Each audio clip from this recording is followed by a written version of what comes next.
Hey guys, I'm Tom the Tech Chap, and if you're thinking about buying a new iPhone, but you're not sure which one to go for, well hopefully this video will help because I've got the full lineup of new iPhones that you can buy, from the brand new SE all the way up to the 11 Pro Max. What's really interesting is actually last year the best-selling iPhone was this guy, the XR, followed by the 11. So it seems that most people don't really want to spend $1,000 or more on the Pro series, and why I think the new SE is going to sell like hotcakes. But what about right now? Which one should you buy? Well, before we get to the proper battery and camera tests, let's do a quick overview first. And starting with the cheapest and also the smallest, we have the new second generation iPhone SE, and this guy will set you back $400 or £420. It's essentially the body of an iPhone 8 with a 4.7-inch LCD screen, but packed with Apple's latest A13 chip. I think it's incredible value for money, and if you do prefer a smaller phone, then this is ideal, as long as you can get over those chunky bezels, and also don't mind missing out on face unlocking or having an ultra-wide or telephoto camera. Then we have the XR, which is a little bit older, but it's still shown as one of the 5 iPhones to buy on Apple's website. Most notably, it uses the last gen A12 processor instead of the A13 that we get on the rest. Here's how they compare in terms of performance for both the processor and the graphics. Does it make much difference in real life? Well, not really, but the newer chip will be more future-proof, so you may not have to upgrade as soon. But versus the SE, we do get a more modern design on the XR, with a 6.1-inch LCD screen, thinner bezels, and a notch with Face ID in place of the Touch ID home button. And I think at $600 or £630, it is still a relatively affordable iPhone. Then we have this guy, the iPhone 11, which I think is kind of like the best all-rounder. It's $100 more than the XR, so we're looking at $700 or £730, and it shares a similar design and similar 6.1-inch LCD screen as the XR, but we get a bunch of upgrades, including a second ultra-wide lens, a higher quality selfie camera that supports 4K video. It's also the cheapest iPhone that offers a night mode for the camera, which we'll come back to in a second. We also get Apple's latest A13 chip, so it's a little more future-proof, and a few nice to haves versus the XR, like Wi-Fi 6, a slightly higher water resistance rating, plus you have the option for a 256 gig storage model if you want more space. Then we're into the Pro series, and this is where things start to get kind of pricey. The 11 Pro starts at $1,000 or £1,050. That's $300 more than the standard 11. It's actually slightly smaller than the 11 and the XR though, with a 5.8-inch screen. But thanks to even thinner bezels, it's only slightly bigger than the SE. So if you do want a phone that you can comfortably use one-handed but want the premium features, this is your best bet. We get a slightly more premium design with this matte glass finish on the back, ever so slightly thinner bezels, but more importantly it comes with an OLED screen with a high resolution and it supports HDR. So it's sharper, a little bit brighter, offers much better contrast, and the colors are more vibrant. Overall, it is just a better screen, but I wouldn't say it's a night and day difference, and something that, unless it's side by side, something most people will be that bothered about. The 11 Pro also gets a higher quality camera sensor and the addition of a telephoto lens along with the ultra-wide. And finally, we have this guy, the 11 Pro Max, which is the biggest and also the most expensive iPhone you can currently buy. At $1,100 or £1,150, it's $100 more than the 11 Pro. It's essentially the same phone though, but with a much bigger 6.5-inch screen and crucially a significantly longer battery life, which we'll come to in a second. 3, I'm not sure if this is going to work. 4, beautiful. Nailed it. So that's the lineup, but anyone can just compare specs, and in fact, on Apple's website there's a really good comparison tool if you want to get into the nitty-gritty details. But I want to go a step further and test all these properly. Firstly, the cameras, and from left to right we have the SE, the XR, the 11 and the 11 Pro, which of course shares the same camera setup as the Pro Max, so I've left that one out. It's pretty impressive given one is $400 and the other is $1,100.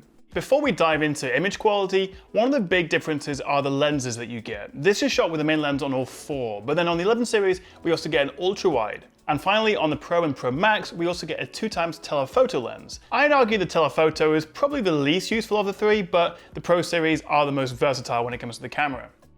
There's not much in it, but if you look closely at the Rode mic on top of the camera, you can see that the SE is a little less detailed, a little less sharp versus the other 3. And I think with the fake plant, which is a YouTube essential, everyone has to have one of these in their setups, the 11 and the 11 Pro do look a little bit sharper, a little bit more vibrant than the SE and the XR. But in good light, there's really not much to tell them apart, although I would say the XR has a softer look and also a ever so slightly cooler color temperature. I really thought we'd see a bigger difference in this photo. We've got quite a dark foreground, a very brightly lit background. It really is minor, but if you look at the brick wall on the left and a little bit of red graffiti, it does look a little bit clearer and more vibrant on the 11 Pro. The SE and the XR are a little bit soft. The 11 is an improvement, but I think the 11 Pro just about takes the win here. Obviously this is a candid photo and not at all posed for. Once again, the 11 and the 11 Pro are just a little bit sharper, but really there's not much in it, and credit to Apple, across the board the dynamic range is spot on. Now this is the portrait version of the same shot, and if you do just look at the 11 Pro on the right versus say the SE on the left, you can see the SE is just a little bit softer. Again though, while the XR does look good, that color is just a little bit off. But it's when we get into low light that the 11 and the 11 Pro, and of course also the Pro Max, do take the lead, and that's because they're the three phones that offer a night mode. So with that 2 or 3 second longer exposure, the 11 series captures much more light, it's far more detailed, and the colors look great. The SE and the XR by comparison look kind of dull. How did we get by without a night mode on phones for so long? It really is a literal night and day difference between the 11 series and the SE and the XR. So for this low light selfie, well, they all look pretty bad actually. But again, I think the 11 and the 11 Pro do come out on top. The XR is the darkest and also the softest. It's definitely lacking in detail. But while the SE is a little bit brighter, it's just a noisy mess all over. And actually, between the 11 and the 11 Pro, I would say the Pro has slightly more natural colors, and also the noise isn't quite as bad. Oh geez, this is a close-up one. I'd say the XR is noticeably soft here, and that is a theme we've seen throughout. But what about a selfie in good light? Very good light, in fact. I've got the sun beating down on me here, and you can see that, again, the XR is a little soft, but I don't know if I love that over-sharpened look that we get on the 11 and the 11 Pro.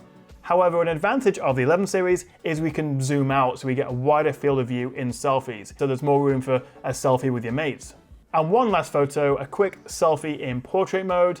They all do a pretty good job, although I think the SE does fall behind a little bit. It's got the least detail, it looks quite soft.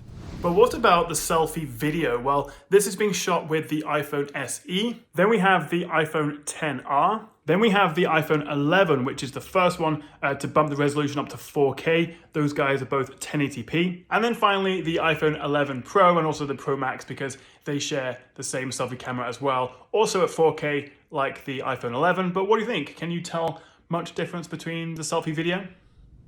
Okay, next up, what about battery life? Well, this bit took forever to test, so if I could get a thumbs up for that, I'd really appreciate it. But with all the phones set to the same brightness and the same settings, let's see how they stack up in my intensive real-world battery test, which includes running through YouTube videos, games, social media apps, shooting some 4K video, and then rinse and repeating until they're, well, all dead. So at the 1 hour mark, the SE is in last place with 90% remaining, and the 11 Pro Max is still on 98%. Now, thanks to the miracle of editing, jumping ahead to the 4 hour mark, and this is following an hour each of YouTube, gaming, TikTok, and Instagram, the SE is already way down to 24%, significantly behind the others. And then, just over an hour and a half later, at the 5 hour 40 mark, we lose the SE, with the XR on 26, the 11 on 30, 11 Pro on 37, and the 11 Pro Max still on a whopping 49%. Almost bang on the 7 hour mark though, we then lose the XR, and I don't think the 11 is far behind. Just 16 minutes later, the 11 bows out, leaving us with only the 11 Pros remaining. It's a good half hour before the 11 Pro finally gives up at 7 hours 45, leaving the 11 Pro Max, and surprising absolutely no one, the winner with 21% still remaining. It just keeps going and almost hits the 9 hour mark. That's 57% longer than the SE, although it is nearly 300% more expensive. So battery life is fairly straightforward among the 5 iPhones. The more you pay, the longer it lasts. But what's the best value? Well, a big thank you to my friend Andrew Selleck for putting these calculations together for me, because I'm pretty terrible at numbers. And in terms of dollars per minute, the SE wins at $1.18 per minute of battery life, versus the 11 Pro, which costs $2.15 per minute and is the least value for money. So the takeaway is, best battery life, 11 Pro Max, but the SE wins in terms of bang for buck. And actually, beyond the SE, it's the XR that offers the best value for battery life. And as I say, the 11 Pro that's the worst. I thought that was pretty interesting. So hopefully by this point you've got a good idea which iPhone may be best for you, or if in fact it may be best to hold off, because consider that the iPhone 12 series is likely to come out at the end of September, maybe early October, or maybe even a few weeks later because of the whole coronavirus crazy world that we live in, that could delay things a little bit. But the next phones are likely to add a higher refresh rate screen, so everything feels smoother, even thinner bezels and a small notch, Apple's A14 chip, which will no doubt be ludicrously fast, but I think most importantly 5G, which would make them more future-proof. But as you guys know, in tech there's always something else around the corner. You can wait forever. So right now, if you want the best value iPhone, hands down, it's the iPhone SE. I know there's an argument about whether perhaps Apple have been a bit lazy. I mean, rehashing an iPhone 8 design, which yes, on the one hand means it's cheaper because they can retool the same parts from their factories from the iPhone 8, but then again, would you expect a 2020 Android phone to come with bezels that big? But then again, most people who are gonna buy this probably don't care about the bezels. They want a good phone with a solid camera that's going to last them a few years and also doesn't cost a fortune. So I think the SE is a really good option.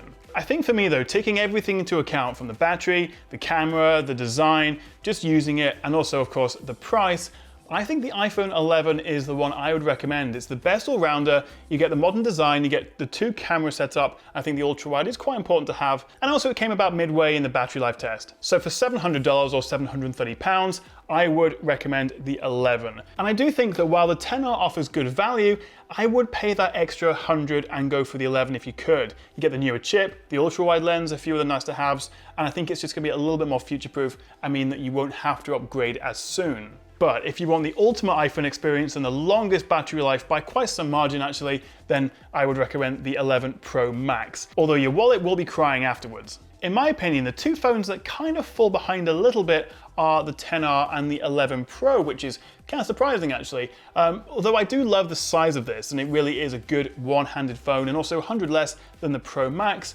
I think the battery life that you get with the Pro Max, and also if you want that bigger screen with the sort of more immersive experience you get from it, it's worth paying 100 more. And also, I don't think this is worth 300 more than the standard 11. So again, better value there. The 11 is the one I'd recommend. The SE is the best value option. And of course, as you'd expect, the 11 Pro Max is the all singing, all dancing, no expense spared option. All right, so that's enough of me waffling on. Hopefully you guys enjoyed this video and you found it useful. If you did, a little thumbs up and maybe a cheeky subscribe would be amazing. And I'll see you guys next time right here on the Tech Chap. Thanks for watching. Oh, just a quick note, if you actually saw my video on the SE a few days ago and you noticed that at the beginning I do a fancy shot of dropping it in some water and reversing it, I wouldn't recommend that because while all iPhones do have some level of water resistance, whether it's IP67 or 68, Apple don't really recommend that you go swimming with it or dropping it in buckets of water. So don't try that at home because you may damage the phone. You may not, like I didn't, but probably best to avoid it so you don't destroy your shiny new iPhone.